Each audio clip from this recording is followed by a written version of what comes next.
지난 시간 우리는 우리를 책망하시는 성령님에 대해서 함께 살펴보았습니다. 성령님은 죄의 심판에 대해서 우리를 책망하신다고 했습니다.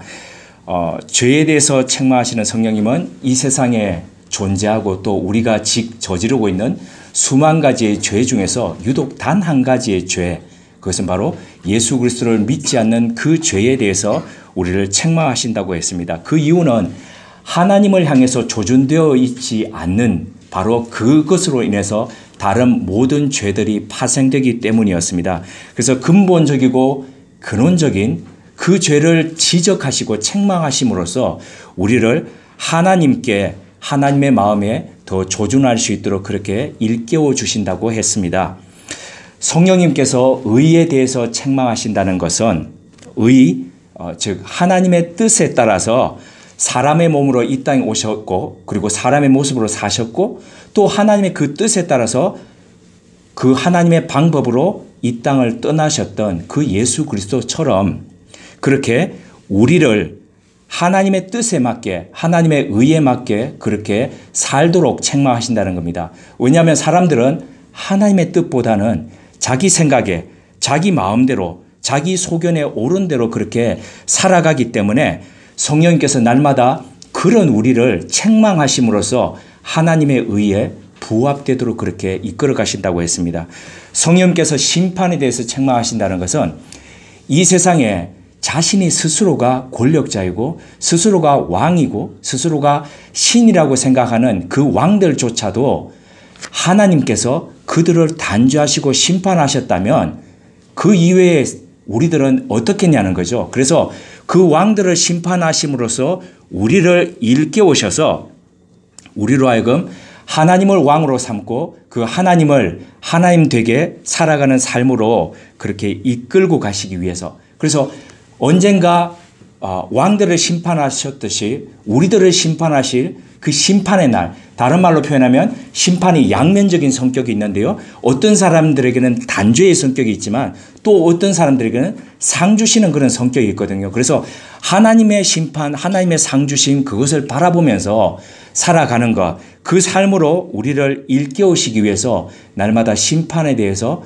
책망하신다고 그렇게 살펴보았습니다. 죄와 의와 심판에 대해서 이렇게 책망하시는 성령님에 대해서 말씀하신 주님은 12절을 통해서 이어서 이렇게 말씀하셨습니다. 우리 12절을 같이 읽으시겠습니다. 내가 아직도 너희에게 이를 것이 많으나 지금은 너희가 감당하지 못하리라. 부모님들이 하루 이틀 집을 비우시더라도 집에 남아있는 자녀들에게 얼마나 하실 말씀이 많습니까? 그런데 하루 이틀 비우시는 것도 아니고 이제 불과 몇 시간 후면 영어의 몸이 되어서 십자가를 지시게 될 주님이시라면 그 주님의 입장에서 얼마나 남아있는 제자들에게 하실 말씀이 많았겠습니까? 그러나 주님은 이제 우리가 읽고 있는 이 요한복음 16장을 끝으로 더 이상 말씀하시지 않습니다. 그 이유에 대해서 주님은 이렇게 말씀하셨습니다. 요한복음 16장 12절입니다. 함께요. 다시 한 번 더 16장 12절 조금 전에 읽었던 거 다시 한 번 더요. 함께요. 시작. 내가 아직도 너희에게 이를 것이 많으나 지금은 너희가 감당하지 못하리라. 여기서 감당하다라는 동사, 헬라어 동사, 이 바스타조라는 것은 기본적으로 그냥 짊어지고 들어올리고 운반하고 이런 뜻입니다. 그런데 이것을 심적인 용어로 바꾸어 본다면은 건지다, 견디다, 감당하다, 그리고 참다라는 용어로 그렇게 해석할 수 있습니다. 트럭이 자기 힘에 붙이는 양을 적재하고 간다면은 어떤 일이 벌어질까요? 트럭에 보면 뒷부분에 항상 어떤 게 적혀 있습니까? 적재 용량 이런 식으로 해가지고 쓰여져 있습니다. 그래서 1톤 또 2.5톤 이런 식으로 그것을 넘지 않도록 그렇게 정해져 있습니다. 그런데 그것을 넘지 않도록 정해져 있는 대로 트럭들이 다 따르지 않습니다. 그러다 보니까 어떻습니까? 도로 곳곳에 과적 차량 단속 해가지고 그런 시설들이 다 설치되어 있는 겁니다. 자기 힘에 부치는 그 양을 초과해서 달릴 때에 필히 사고로 연결되기 때문입니다. 사람 역시 마찬가지입니다. 사람이 정신적으로 감당할 수 있는 양의 무게가 있습니다. 근데 그 무게를 넘어서서 사람이 그런 것들을 받고 살아간다면, 짊어지고 살아간다면 어떻겠습니까? 그 사람에게 반드시 사고가 일어납니다. 그래서 그 사람이 감당할 수 있는 범위를 넘어서서 어떤 누구인가 짐을 지우고 또는 책임을 지우고 부담을 전가하게 된다면 그것은 또 다른 의미에서 폭력일 수 있습니다. 그런데 우리는 어떻습니까? 사랑한다는 그 사랑의 이름으로 얼마나 우리 주위 사람들에게 그 사람이 책임질 수 있는 양을 넘어서서 그렇게 강요하고 부담 지우고 있습니까? 주님은 제자들의 수준을 알고 계셨습니다. 그들을 또한 아끼고 사랑하셨기에 그들이 질 수 있는 그 양을 넘어서서 주님은 지우지 않으셨습니다. 그것이 바로 사랑이고 사랑하는 사람에 대한 배려이기 때문입니다. 12절 하반절을 뒷부분을 우리 다시 한번 읽어보시겠습니다. 지금은 있는 부분요. 지금은 너희가 감당하지 못하리라. 그런데 지금은 감당하지 못한다는 이 말은 또 다른 의미에서 이런 말이기도 합니다. 나중에는 어떻게 해요? 감당할 수 있을 것이다. 그런데 지금 감당하지 못하는 이 제자들이 어떻게 해서 무엇 때문에 어떤 이유 때문에 나중에는 감당할 수 있다는 겁니까? 지금 지지 못하고 지금 견디지 못하고 지금 인내하지 못하는 그 부분을 똑같은 부분을 어떻게 해서 이후에는 감당할 수 있다는 것일까요? 주님은 그 이유에 대해서 13절을 통해서 이렇게 설명하고 계십니다. 함께 13절을 읽겠습니다. 그러나 진리의 성령이 오시면 그가 너희를 모든 진리 가운데로 인도하시리니 그가 스스로 말하지 않고 오직 들은 것을 말하며 장래일을 너에게 알리시리라. 예수님은 영이신 성령님께서 오시면 제자들에게 그 성령님이 임하시면 지금 하지 못하는 그것들을 감당하게 될 것이라고 지금 그렇게 말씀하고 계십니다. 그런데 여기서 우리가 눈여겨 보아야 될 부분은 성령님에 대해서 그 성령님에 대해서 설명을 하면서 성령님을 어떤 성령님이라고 지금 얘기하고 있습니까? 진리의 성령님이라고 얘기하고 있습니다. 그 이유가 뭘까요? 그리고 그에 앞서서 여기서 말하는 진리라는 것은 무엇일까요? 예수님은 어떤 부분을 지금 진리라고 그렇게 말씀하시고 그리고 그것을 진리의 성령님이라고 그렇게 소개하고 계시는 걸까요? 요한복음 8장 32절을 찾아서 우리 한번 읽어보시겠습니다. 앞부분 넘기셔서 요한복음 8장 32절입니다. 먼저 찾은 분이 한번 읽어주십시오. 요한복음 8장 32절요. 아멘. 네, 진리를 알지니 진리가 너희를 자유롭게 하리라. 보통 기독교 학교에 가면 이렇게 교정에 돌비석에다가 안 해놓은 학교가 없을 정도로 이 말씀 굉장히 사랑하는 말씀입니다. 네, 수영이가 고기를 끄덕끄덕 하는 거 보니까 수영이 학교도 있고요. 제가 있었던 학교도 있고요. 온 학교, 기독교 학교다 그러면 다 이 말씀은 어디든지 간에 적혀져 있습니다. 그런데 예수님께서 말씀하신 진리가 무엇이길래 진리하고 자유하고 이렇게 한 쌍으로 지금 이렇게 엮어가지고 이렇게 말씀하시는 걸까요? 당시 예수님께서 이 말씀을 하시던 현장에서 들었던 유태인들이 있습니다. 그 유태인들이 가만히 들으니까 그 유태인들도 제대로 이해가 안 되었던 모양입니다. 그래서 저 도대체 무슨 말씀하시냐 이러면서 그들은 수군거렸습니다. 그런데 그들이 알고 있던 그 자유라는 것이 진리가 아니고 자유라는 것이 굉장히 소극적이고 수동적인 의미였기 때문에 이 부분을 받아들이지 못했다는 거죠. 보통 자유라는 것이 어떤 겁니까? 속박이 없는 상태.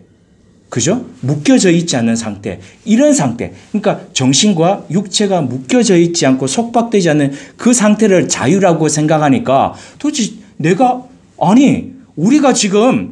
우리가 아브라함의 자손인데 누구의 종이 되었던 적도 없는데 그러면서 지금 요한복음 8장 32절 뒷부분 33절에 지금 그렇게 이야기하고 있는 거거든요. 그런데 이 말씀도 실은 틀린 말씀이죠. 왜냐하면 이들은 이전에 누구의 종이었습니까? 네, 이집트의 종이었습니다. 그리고 난 뒤에는요, 헬라 문화의, 헬라 제국의 종이었습니다. 그리고 헬라 제국의 종이 그 전에는요, 바벨론의 종이었고, 페르시아의 종이었고, 그리고 헬라의 종이었고, 그 다음 지금 이 말을 그들이 할 때는 누구의 종이었습니까? 로마의 종이었습니다. 그들은 각각 제국의 종들이었는데 불구하고 자기들은 아브라함의 자손이고 종되었던 적이 없는데 도대체 네가 무슨 자유를 얘기하냐. 지금 이렇게 얘기하고 있는 겁니다. 여러 부분에서 좀 말이 안 되는 그런 얘기들을 지금 하고 있는다는 거죠. 유태인들의 이런 질책성 질문에 대해서 예수님은 죄를 짓는 사람은 누구나 다 죄의 노예이다라고 요한복음 8장 34절을 통해서 이렇게 말씀하시면서 너희들이 생각하는 소극적이고 편협적인 그런 의미에서 속박에서 자유가 아니라 보다 더 근본적인 게 있다. 그것은 바로 인간 모두가 겪고 있는 뭡니까? 죄의 노예로 살고 있는 것. 바로 그곳에서부터 자유를 위해서 내가 왔다라고 그렇게 얘기하고 계신다는 겁니다.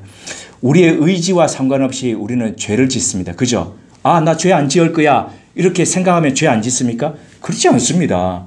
네, 죄라는 게 어떤 면에서 굉장히 중독성과 더불어서 이렇게 쌍으로 갑니다. 그래서 의지가 죄를 짓지 않으려고 함에도 불구하고 그쪽으로 이끌고 가는 거 뭡니까? 그러니까 내 의지와 상관없이 끌려다니는 거는 어떤 겁니까? 그 노예 아닙니까? 그죠? 종 아닙니까? 그래서 그런 존재로 살아가는 인간 본성의 뿌리 깊이 내리고 있는 그 죄에 대해서 주님 말씀하셨다는 거죠. 그래서 이런 죄에 대해서 그러면 진리는 어떤 역할을 하느냐? 그 죄에서부터 근본적인 속박에 대해서 자유케 한다. 지금 그 말씀을 하시는 거거든요. 지난 시간에 살펴보았듯이 성경에서 말씀하시는 죄, 하마르티아라는 것은 관역에서부터 빗나가다는 것을 의미합니다. 그러니까 진리 되시는 그 하나님을 향해서 나아가야 될, 그 관역을 향해서 나아가야 될 것이 조준을 잘못했던 관계로 빗나갔다는 것을 의미합니다.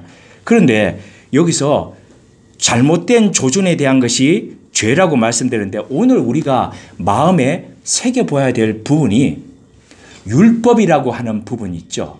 구약 성경에서 율법이라고 하는 것 또는 성경으로 유태인들은 그것을 성경이라고 얘기하고 있는 그 부분을 토라라고 하는데 이 토라라는 말 자체가 바로 관역을 향해서 질주하다는 말이 있다는 거죠. 그러니까 어떤 뜻이냐면 하나님의 말씀이라는 거, 하나님의 율법이라는 게 본래 의미하는 게 목표 되시고 관역 되시는 그 하나님 향해서 나아가는 것. 다른 말로 표현하자면 그 율법을 보고 그 토라를 되새기는 사람들이 조준을 맞춰서 하나님께로 향하게 하는 것. 이것이 바로 율법이고 율법의 역할이라는 겁니다. 엇나간 조준, 그 죄의 속박을 깨고 하나님을 향해서 질주하게 하는 것, 그것이 바로 진리라고 얘기하고 계시는 겁니다. 그 말씀, 바로 하나님의 말씀. 그래서 말씀의 영이신 성령님이 곧 진리의 영이 되셔서 우리를 하나님께로 향하게 하는 그 대신에 어떻게 됩니까? 그 이외의 것들부터 차단시켜 간다는 거죠.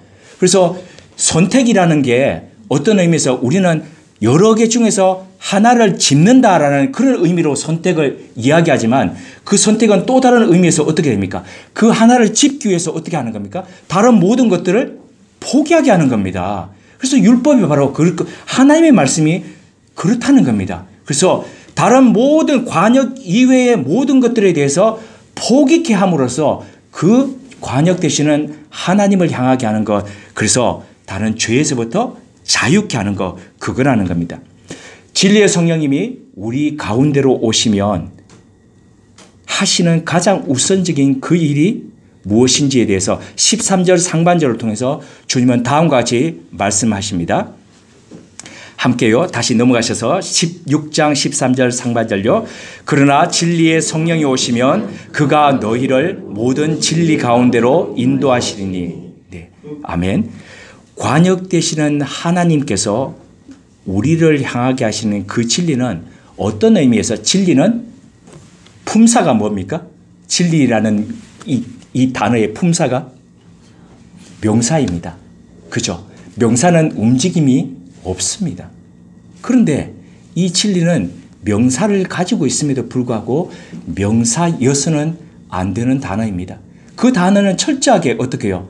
움직이는 동사여야 된다는 거죠. 뭡니까? 사람 속에 들어와서 자유롭게 하려면 어떻게 해요? 이 속에 와서 움직여야죠. 사람이 결단하고 결심했는데 그 결심이 그대로 있는 것이 아니라 그 결심이 화살표 방향으로 해서 힘을 가할 수 있도록 이 안에서 끊임없이 동력으로 역할하고 움직여주는 것, 그 동사가 되는 것, 역동적으로 움직이는 동사가 되는 것, 그것이 바로 진리여야 한다는 겁니다. 그것을 살아내게 하고 견뎌가게 하고 그래서 결국은 변화되도록 하는 것, 그것이 바로 진리여야 된다는 겁니다. 그래서 진리라는 것이 우리가 도달할 수 없는 절대 불변의 어느 부분, 그런 부분들이 아니라 그것에 향해서 우리가 가지게 되는 마음속에서의 마음가짐, 움직임, 새로운 움직임, 이것이 바로 진리가 된다는 겁니다. 이 마음가짐에서부터 출발해서 우리는 서서히 바꾸고 그리고 걸었던 길에서부터 우리를 되돌려 가게 된다는 겁니다. 삶의 우선순위를 정하게 됩니다. 한 20년 더 된 것 같습니다. 스티븐 코비 박사가 한국에 왔을 때였습니다. 도대체 저 사람은 어떤 사람일까? 그 책을 보고 너무 감동이 돼가지고 그 외에 성공하는 사람들의 7가지 법칙 있죠. 그래서 그 사람 한번 만나봐야 되겠다 싶어가지고 테라노에 그 사람을 만나러 갔더랬습니다. 근데 그날 그분이 하시는 그 말씀이 그분의 책에 있던 한 부분이었는데 인상 깊게 남아 있습니다.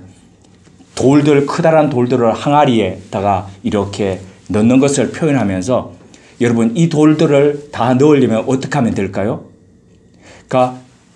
그러면서 큰 돌 위주로 먼저 넣고 그리고 그 사이사이에 작은 돌들이 들어가게 하는, 그래서 그것을 통해서 삶의 우선순위를 어떻게 바꿔야 여러분 삶이 어떻게 여러분들이 생각하는 것처럼 그렇게 그 방향으로 나아갈 수 있을 것인가, 이 강의하시던 그 생각들이 뚜렷이 남아 있습니다.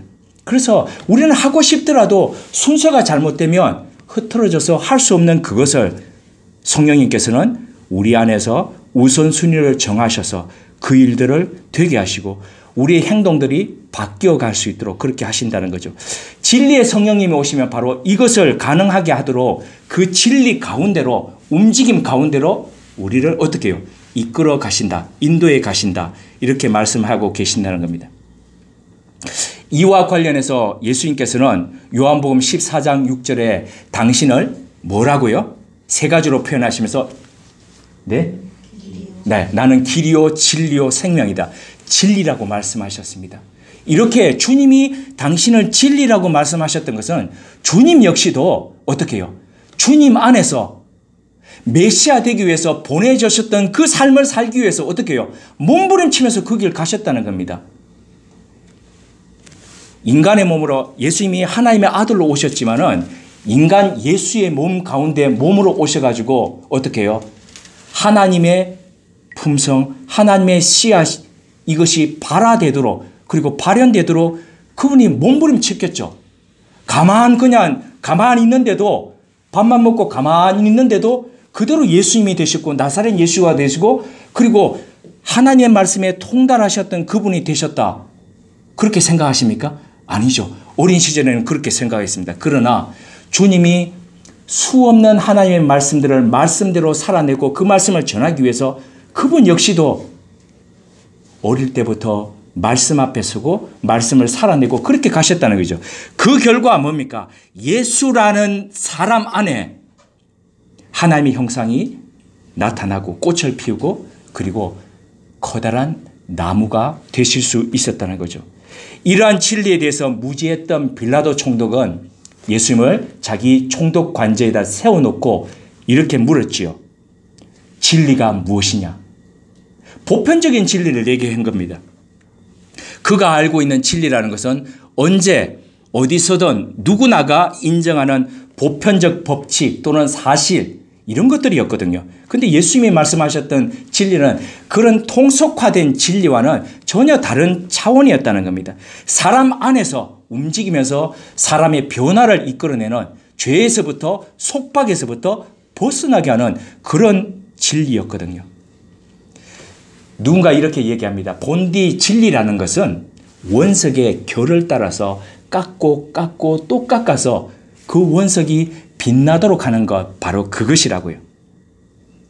그런 의미에서 예수님은 당신의 생명을 버려가면서까지 진리의 결을 갈고 다듬어 가셨습니다. 그 결과 주님의 삶이, 아니 주님 그분이 바로 그 자체가 진리가 되셨고, 그분의 곁에서 그분을 바라보고 그분을 따라가는 사람들 역시도 바로 그 진리의 삶이 되도록 그렇게 견인해 가고 계신다는 겁니다. 진리를 살아내신 이 주님을 생각하다 보니 한 가지 생각나는 수필이 있습니다. 제가 중학교 다닐 때 국어 교과서에서 나름 감동을 가지고 읽었던 기억이 나는데요. 한번 제가 몇몇 문장들을 한번 읽어드리겠습니다. 기억을 한번 소환해 보시겠습니다. 끓을 만큼 끓여야 밥이 되지. 생사를 재촉한다고 밥이 되나? 글쎄, 재촉하면 점점 거칠고 늦어진다니까. 물건이란 제대로 만들어야지 깎다가 놓치면 되나? 대단히 무뚝뚝한 노인이었다.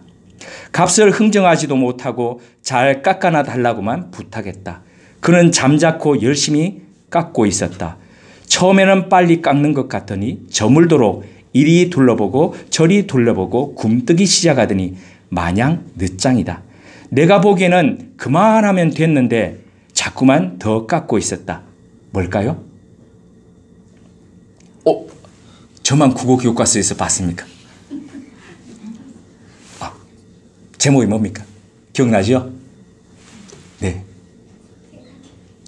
네. 방망이를 깎던 노인. 기억나시죠? 네. 안 납니까? 국정교과서가 바뀌었습니까?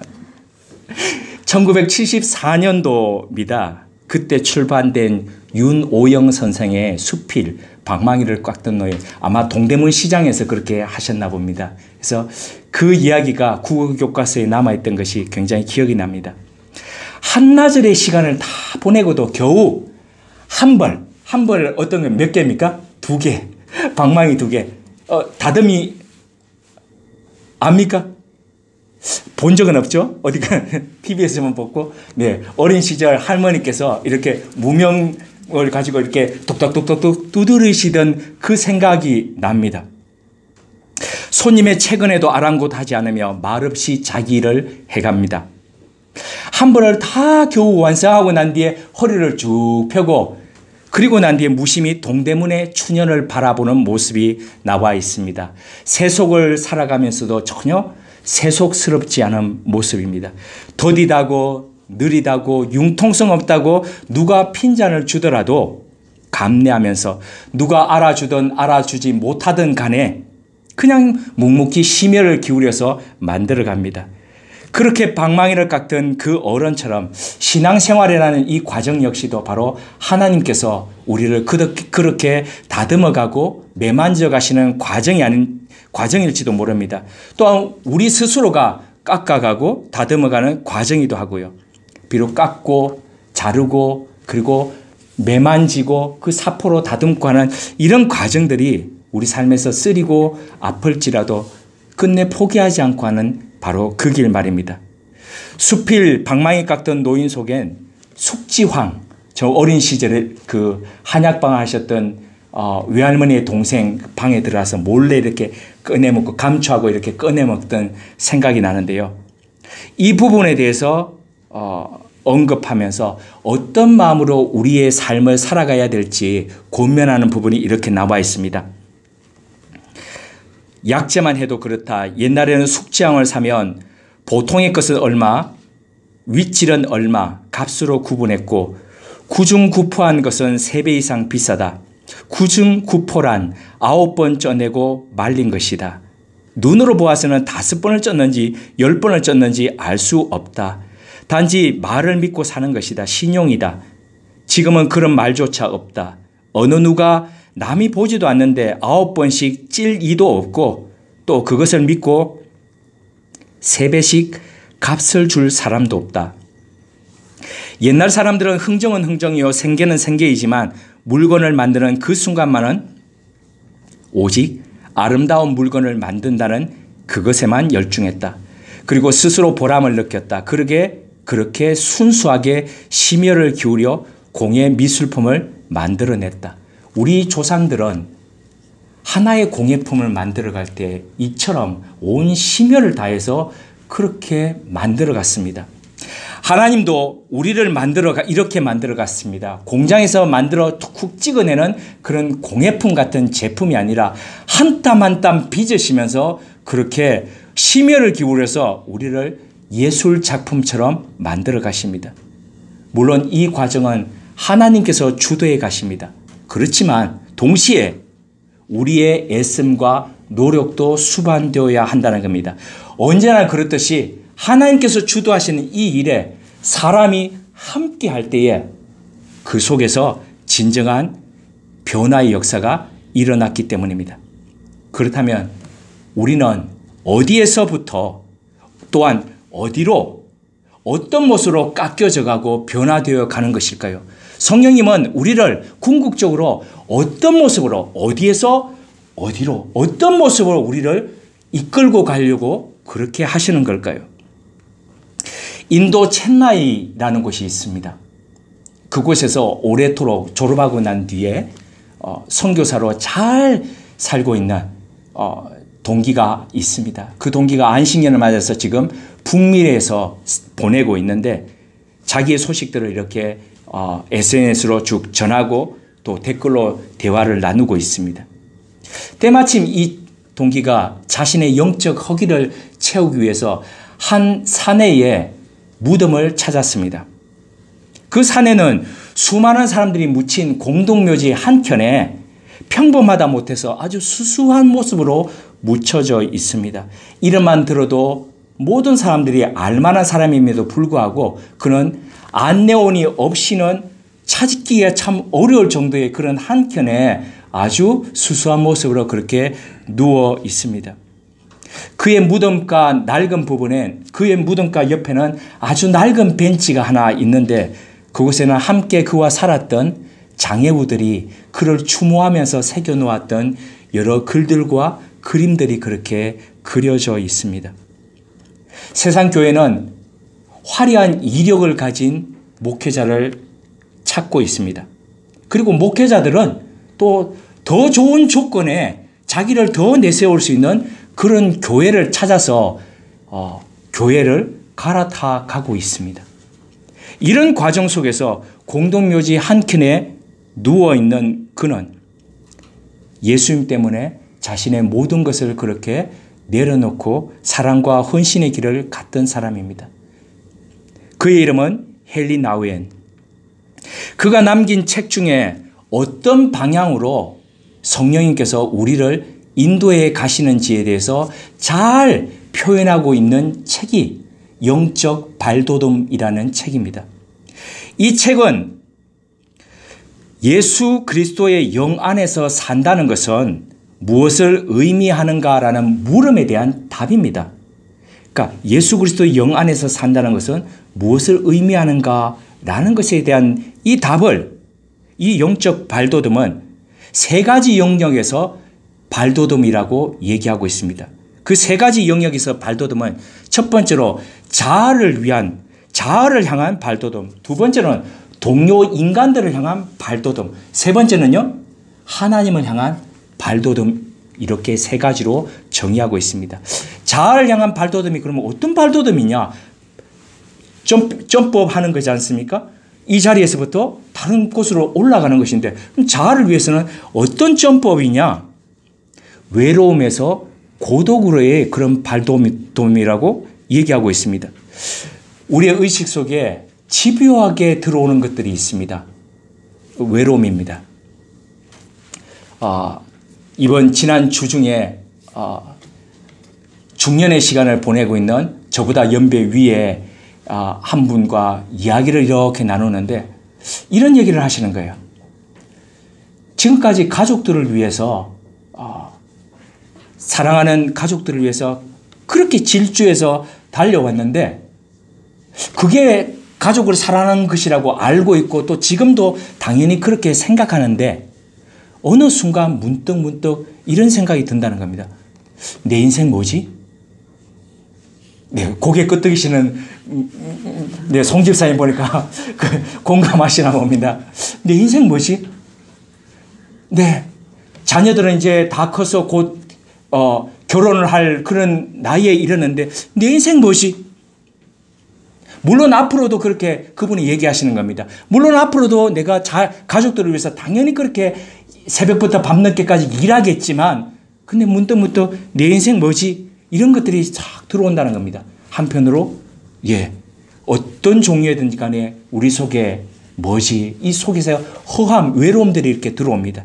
그런데 이렇게 들어오는 이 외로움들을 하나님 앞에서의 고독으로 바꾸어 가는 것. 그러니까 어떤 면에서 영어식 표현을 하자면 loneliness를 solitude로 바꿔가는 이 작업, 하나님 앞에서의 작업, 이 작업들을 해 가야 된다는 겁니다. 그래서 외로움을 생산성 있는 고독으로 바꿔가는 것, 이것이 바로 모든 영적 삶의 시작이라고 그렇게 이야기하고 있습니다. 두 번째로 동료를 향한 발돋움이라는 것은 적대감에서 환대로의 전환을 이야기하고 있습니다. 오늘날 한국 사회는 형체를 알 수 없는 이런 공포를 조장하면서 자신을 방어하고 있습니다.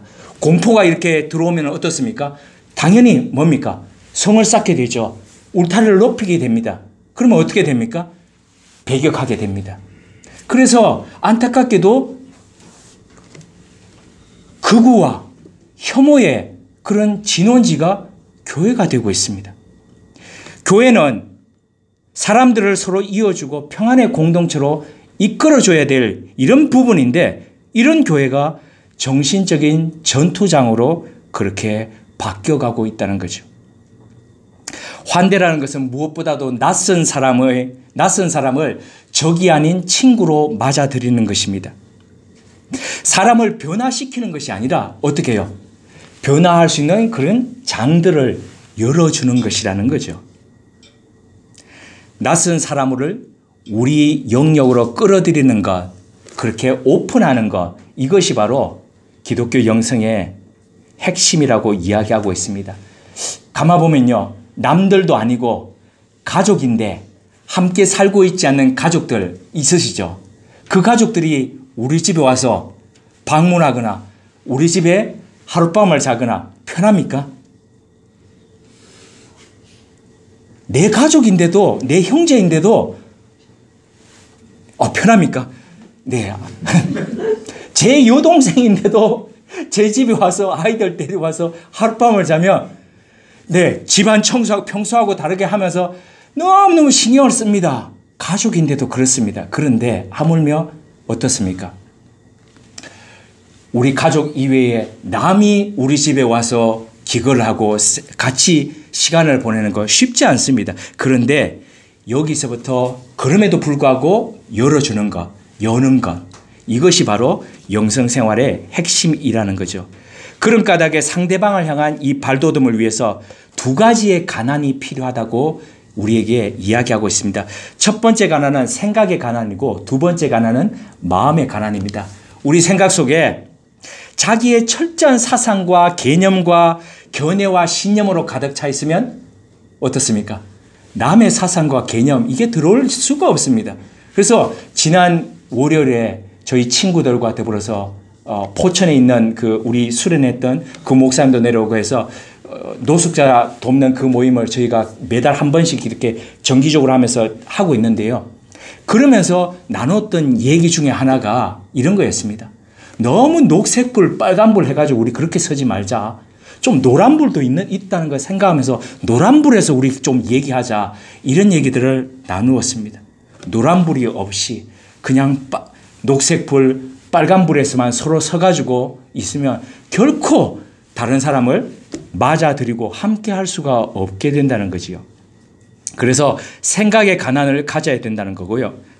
그리고 마음의 가난이라는 것은 선입견과 걱정, 시기심이 바로 비워진 상태란 겁니다.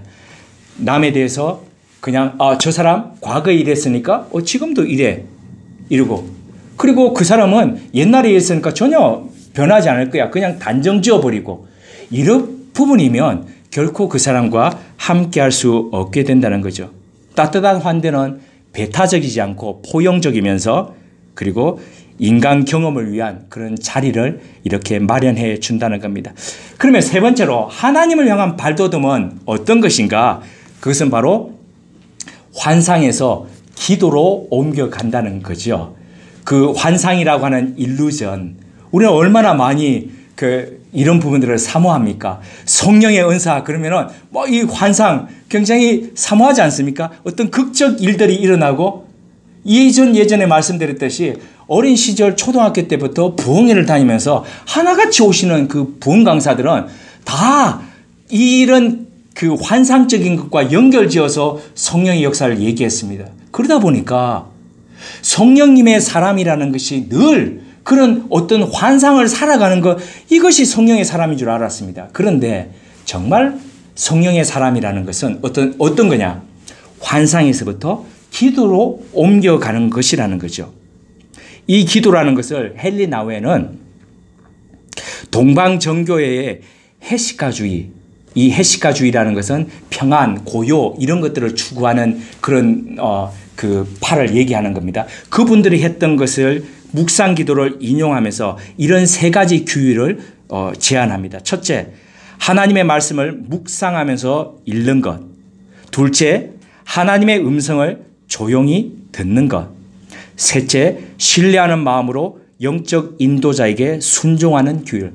이 세 가지 중에 우리가 알고 있는 지금까지 해오던 기도는 들어있지 않습니다. 우리가 아는 기도는 어떤 겁니까? 새벽부터 주여, 밤늦게까지 주여, 그렇게 외치는 그 기도인데 하나같이 뭡니까? 리스닝 프레이어에 대해서 이야기하고 있는 겁니다. 정리해서 간단히 이 부분을 말씀드리자면, 하나님의 영이신 성령님의 인도되어가는 이 영적 발돋움의 삶이라는 것은 어긋난 것에서 어울림으로 전환을 이야기하는 것입니다. 관계의 어긋남에서부터 관계의 어울림으로 바꾸어지는 것을 의미합니다. 그 어울림은 세분하자면 다시 이 세 가지로 표현될 수 있겠습니다. 어긋난 나와 어울리기 위한 고독. 어긋난 나와 어울리기 위한 고독. 두 번째는요, 어긋난 그와 어울리기 위한 환대. 어긋난 그와 어울리기 위한 환대. 세 번째로요, 어긋난 하나님과 어울리기 위한 기도.